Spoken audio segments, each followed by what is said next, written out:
mekanisme geser lentur pada balok. Jadi harapannya bisa sambil dilihat kembali waktu kuliah ATB, analisis tegangan bahan, karena ini tidak jauh dari situ materinya. Jadi ketika ada beban seperti ini, ada dua beban titik dengan tumpuan dan balok menerus seperti ini, maka akan terjadi SFD seperti ini ya. Miring karena baloknya sendiri kan punya beban, dia punya berat sendiri ya, jadi sebagai beban merata, sehingga SFD yang terbentuk adalah seperti ini. Nah, kalau kita ambil satu pias kecil pada garis netral balok, jadi balok ini kita ambil di garis netralnya, kita ambil satu pias kecil di situ, ditinjau satu elemen atau pias dalam balok, elemen mengalami gaya geser pada sisi kiri dan kanan seperti pada gambar. Jadi aslinya, karena SFD ini yang terjadi, itu yang sisi sini ketarik ke atas, yang sisi sini ketarik ke bawah, kan seperti itu ya. Jadi kalau kita ambil di bagian ini, di pias kita ambil satu kotak di sini gitu, di garis netral, yang sisi sini akan mengalami tarikan ke atas, yang sini ke bawah.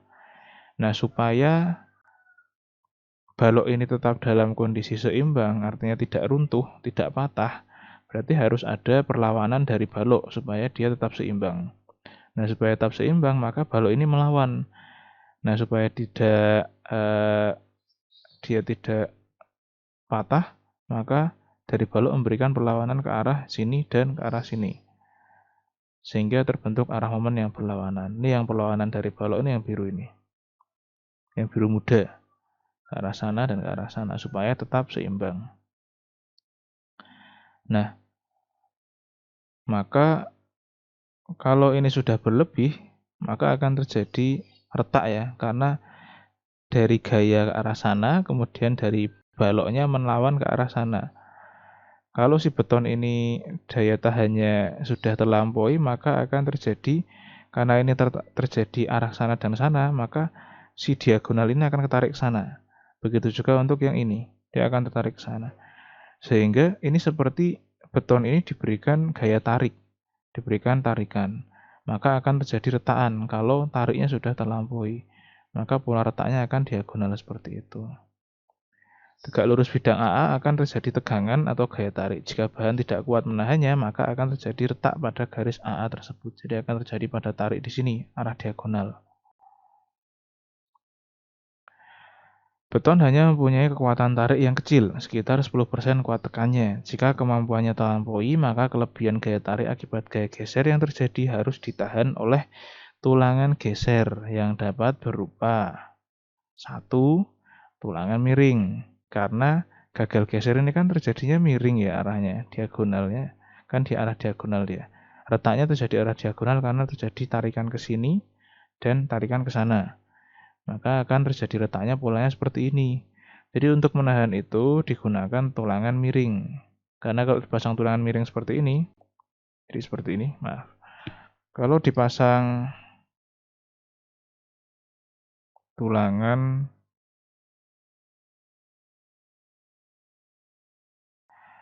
Kalau dipasang tulangan miring seperti ini, maka kan dia akan seperti ini ya bentuk tulangannya. Sedangkan ini di sisi lain terjadi tarikan ke sana. Nah, jadi nanti gaya tarik ini akan ditahan oleh tulangannya.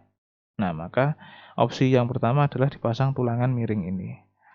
Kemudian opsi yang kedua dipasang sengkang vertikal atau spiral. Nah, ini yang banyak dipakai ya. Jadi hampir mirip juga seperti tulangan miring ini, tapi dia gayanya ya otomatis ada konversi dulu ya. Jadi sengkang yang banyak dipasang kan sengkang yang vertikal. Ini pun juga untuk menahan tarikan yang ke sana dan ke sana.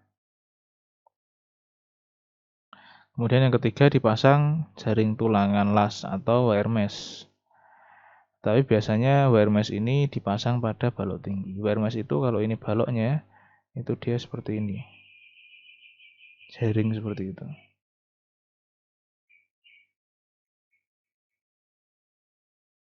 Nah, ini dipasang pada balok tinggi. Balok tinggi itu yang balok yang sangat tinggi. bentuk dan pembengkokan sengkang atau bagel biasa. Jadi menurut syarat sengkang 2 kaki itu AV-nya atau luas tulangan sengkangnya 2 kaki itu artinya ini ya, Dik. Kalau sengkang itu kan bentuknya persegi seperti ini. 2 kaki itu ketika baloknya mematahkan, jadi si gaya tarik ini kan akan bekerja di penampang balok ya. Artinya satu penampang balok yang akan terbebani. Jadi kalau patah, kalau retak ini, dia akan teririskan seperti ini. Dia akan teriris seperti ini. Artinya ya satu penampang balok gitu kan. Jadi satu penampang balok yang kena. Kalau satu penampang balok yang bekerja, berarti dia akan mengiris dua sengkang karena karena penampangnya kan bentuknya persegi seperti ini kan. Jadi kalau dia tadi gagal, artinya yang gagal menahan itu kan satu penampang ini. Berarti ada 2 tulangan sengkang yang bekerja di sini. 1, ini 2. Ini kenapa sengkang seperti ini disebut 2 kaki. Seperti itu. Ini juga 2 kaki, karena kalau diiris ada ketemu 2 tulangan. Ini 4 kaki, karena kalau diiris ketemu 4. Yang menahan 4. 1, 2, 3, 4. Seperti itu. Konsepnya seperti itu. Nah, untuk sengkang 2 kaki, kalau seperti ini, maka luasan AV terpasangnya 2 kali 1/4 pi d kuadrat. 1/4 pi d kuadrat kan luasan dari tulangannya ya. Dikalikan 2 kalau ini 2 kaki, kemudian dikalikan 4 kalau ini 4 kaki. Kalau 3 kaki ya dikalikan 3. Seperti itu. Kemudian untuk kait sengkang, pembengkokan kait sengkang, itu panjang kaitnya minimal adalah 6 dB. 6 diameter tulangan sengkangnya. 6 kali diameter tulangan sengkangnya. Atau minimal 75 mili. Tulangan serong atau miring biasanya dipasang di ujung balok, tempat gaya geser mencapai nilai maksimum dan hanya cocok untuk balok yang hanya menahan beban gravitasi. Atau gaya geser tidak berubah arah. Tulangan miring merupakan tulangan geser yang paling efisien karena arahnya sesuai dengan arah gaya tarik yang terjadi akibat geser. Jadi analoginya kalau ini balok, ini kan tadi ada statement hanya cocok untuk balok yang hanya menahan beban gravitasi. Artinya gesernya dia tidak berubah arah. Jadi dia seperti ini terus. Akan seperti ini terus. Tapi kalau dia menahan gaya gempa, gempa kan ada gerakan ke sana, ada gerakan ke sana. Jadi dia bisa berubah. Dia tidak hanya menahan beban gravitasi. Kalau menahan beban gravitasi dia hanya seperti ini. Tetapi ketika ada gaya gempa, yang bekerja adalah gaya horizontal ya.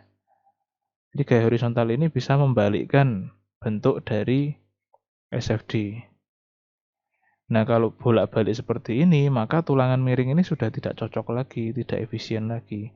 Kalau dari segi arah gaya sebenarnya karena arah crack-nya seperti ini ya, akibat tegangan tarik yang ke arah sana dan ke arah sana, maka ini cocok sekali dipasang tulangan miring yang seperti ini. Karena sepenuhnya tegangan tarik akibat geser ini akan ditahan oleh tulangan. Tetapi kasusnya seperti itu tadi. Kalau ternyata tegangan gesernya itu berubah arah, maka tidak seperti ini lagi nanti kinerjanya, retaknya. Jadi tulangan miring ini sudah tidak efisien. Maka yang efisien ya yang vertikal, karena dia bisa mengakomodir semua arah.